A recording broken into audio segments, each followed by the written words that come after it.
So let's get into this because I'm fascinated by where the media scene is currently. There's a big, it's seeping into the political landscape. Trump right now is doing all these interviews on these YouTube shows and podcasts that have millions of viewers. And I'm watching the Washington Post and the New York Times talk about it, and they don't even know what these things are.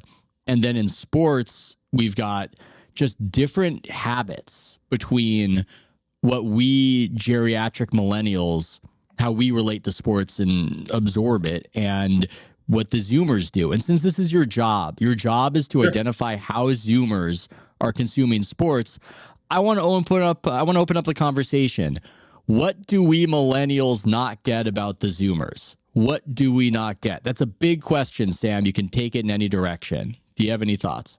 Man, where do we even go with that? By the way, my friend just texted me a New York Times article that this is the headline: 5 takeaways from Kamala Harris's interview with Charlemagne the God. Like, I love it. In some ways, it's like mass media is totally sidelined with 3 weeks to go. Like, instead of the New York Times interviewing Kamala, which would have been what happened with basically every election cycle prior, they are aggregating her interview with Charlemagne. So yeah, it's kind of a perfect parallel for what you're talking about. But that's the timing of it.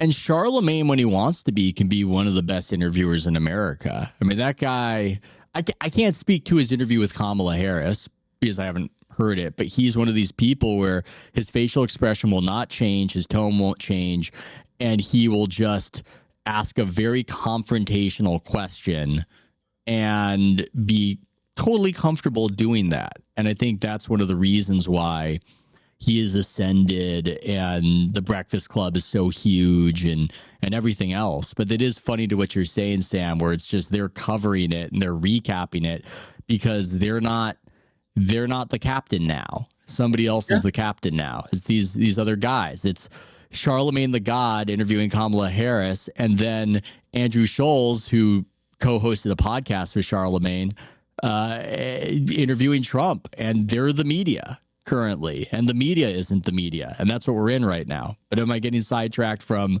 no, the topic I think hand? I think it completely ties to the topic at hand. I think it's all related. So the point I will make to you is, let's start here. Who are we defining as Zoomers? Are we saying under the age of 30, under 25, Yes. like someone in their 20s, right? Yeah. Okay. So let's say you are a 28-year-old male. Okay. You're 28 in 2024. That means you were 12 years old when Obama won in 2008. You were 12 years old during what I would consider is probably the most like seminal election for millennials our age. You know, we just graduated college. The economy's gone to shit. He represented a change of like kind of the Bush, Reagan, like 90s, 80s era, and, you know, all that sort of stuff. Okay. Now, if you're 28 years old, Obama and everything that rose in 2008 does not represent a change. That represents your parents. So they're reacting to the opposite of that. And why this ties in is what else happened around 2008. That was kind of the birth of social media. And so all these Gen Z, they've grown up with social media essentially being accessible to them from middle school on. And what that's led to is a search. In my opinion, it's led to a search for more authenticity because they can see more clearly than maybe our parents' generation did. They can see behind the curtain with mass media. So they don't trust it as much. Does that make sense? That makes a lot of sense. Way too many. Am I going in too many? Like, no, I think that makes a lot of sense, and it's almost juxtaposed against how we view our parents, where our parents will watch cable news or they'll read the newspaper, and they'll just take it at face value. And correct. I always attribute it to being in media, where I'll go to my mom, oh, I actually know the guy who wrote that article. He's got a massive coke problem. I don't actually believe what's there. Right. But I think that that's just generally true, that your parents are more likely to absorb what they see on the television and go like, the newsman is talking the news and this must be the news. And we're going, yeah, there's a lot of agendas to all this. And then the people younger than us are even more cynical. That makes sense. Yeah. And it's like, I don't think it's on either. It's not a left or right thing in any capacity. It's like, it's just inescapable. You end up online, you're going to find holes in what CNN, for example, is putting forward. And you're going to start thinking there's an agenda behind it. And you're going to start thinking, okay, but what are they really trying to do here? Or you can say the same with Fox News. You can say the same with New York Times. It doesn't matter. That is kind of the takeaway that comes from someone who grows up on the internet and just constantly is able to see just enough behind the curtain to see that this is not straight. This is not 100. And maybe they're wrong, but that's the perception they get. And I think that's where you really see the rise of influencers. That's where you really see the rise of, you mentioned Andrew Schultz, you mentioned Charlemagne. The reason they're so popular is because they feel real. They're flawed humans, but they put themselves out there. They don't purport to go up there and act like they're, Walter Cronkite or some source of objectivity. They're like, this is me. I'm going to talk about things and you take from it what you want.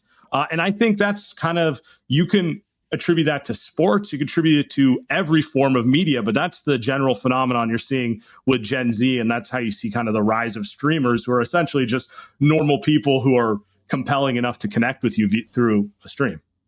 Yeah. And I hate bringing it to the political space, but there's just been stuff happening in politics that speaks to what you're saying, where you're watching legacy media not be able to handle some of what reads as authenticity in these direct to the source shows, where Trump will do a show with Andrew Schultz and they'll be riffing and joking around. Schultz will even say, hey, are you sure that you want to ban abortion when Barron Trump is just going to be crushing it at NYU, basically?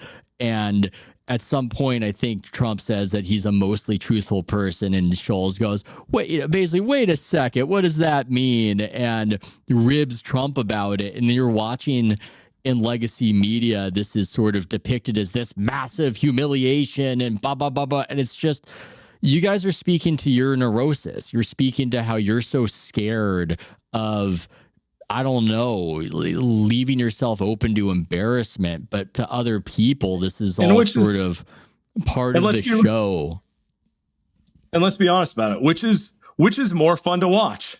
That or ex-politician or Trump sitting across from some legacy media who is going to be super buttoned up. So that's the other aspect of it. It's like, we can all say that maybe the legacy route is better and more professional, but you're lying to yourself. You know which one you're clicking on first. You know which one you're consuming more of.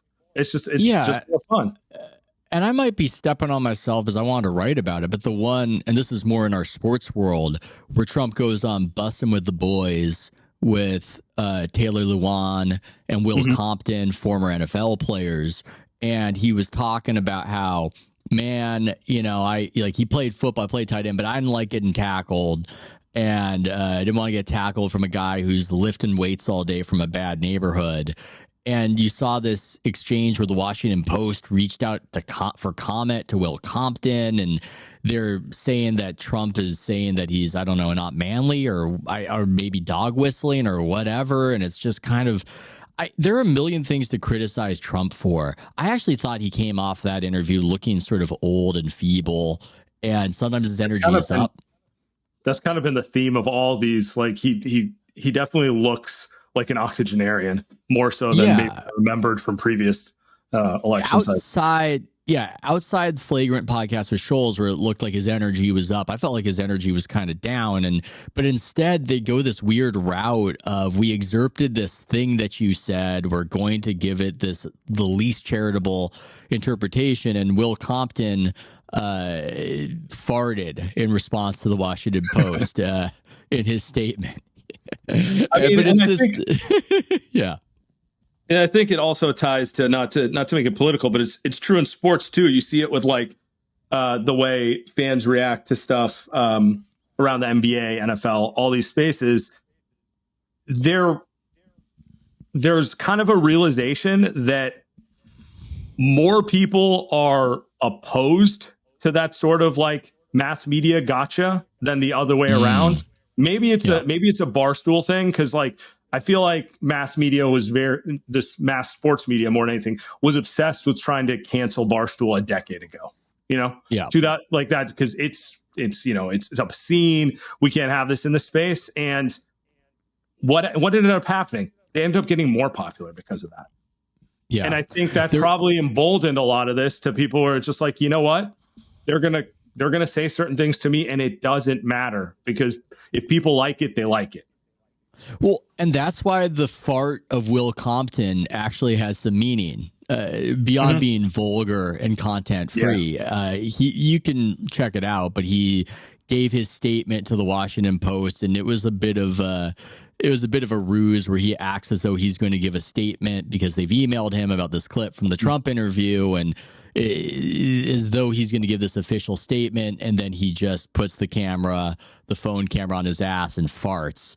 And you can say that this is just stupid Barstool vulgarity, and it is, but there's also this aspect of I'm the captain now. It's this aspect of, well, there are going to be millions of people who watch what I do, and I don't really care about you, the Washington Post, and I don't need to play your game, and you don't have relevance. And you saw something similar play out where they went at Portnoy for doing a pizza festival, and there was friction back and forth with Portnoy and the Washington Post. And it was, well, back in the day, you'd want the Washington Post to write up your pizzeria and tell people to go there, and that was a big deal.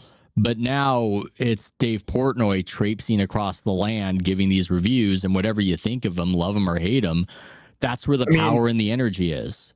It's on. Just from a promotional standpoint, what's more valuable, a Washington Post review, or I guess preview, like coming this weekend, this pizza festival, or Portnoy just tweeting it out and posting on Instagram to his millions upon millions of followers? So it's kind of, it's exactly what you think, but it's like, if you don't need mass media to get your message out, essentially you've taken the power from them. And that's just, when you ask about Gen Z and kind of rise of streamers and everything, it's just a continuation of that same phenomenon. It's just the exact same thing. It's a search for authenticity, and it's the ability to cut out the middleman in some ways. Yeah. It's like, if you get big enough on Twitch or on Instagram, or, pick your platform, like, you are the brand. You can do what you want. Someone will give you a ton of money to sponsor you because they know you reach people in kind of a higher conversion rate than running an ad in ESPN might, so because of that authenticity, or that perception of authenticity, that idea. It's more of a direct connection. They're more of a direct connection with their favorite NBA YouTuber because they feel like they're actually talking to them than, pick any panelist on NBA TV. Nothing wrong with them, but that's just a curated professional studio show. I don't feel like I'm talking to Malika when I watch it. But if I turn on like a YouTube video, I feel like I'm actually talking to that person. And if I join their live stream, I could literally ask them a question in real time. It's just an unfair, like, if you're young and you feel like everything around you is curated, which one of those two experiences is more attractive to you? I don't even think it's a question. And then lastly, you throw in the fact that it's free, whereas that ESPN product costs a subscription. And unless mom and dad are paying for it, putting it on, I'm certainly not doing it at 15 years old or 18 years old.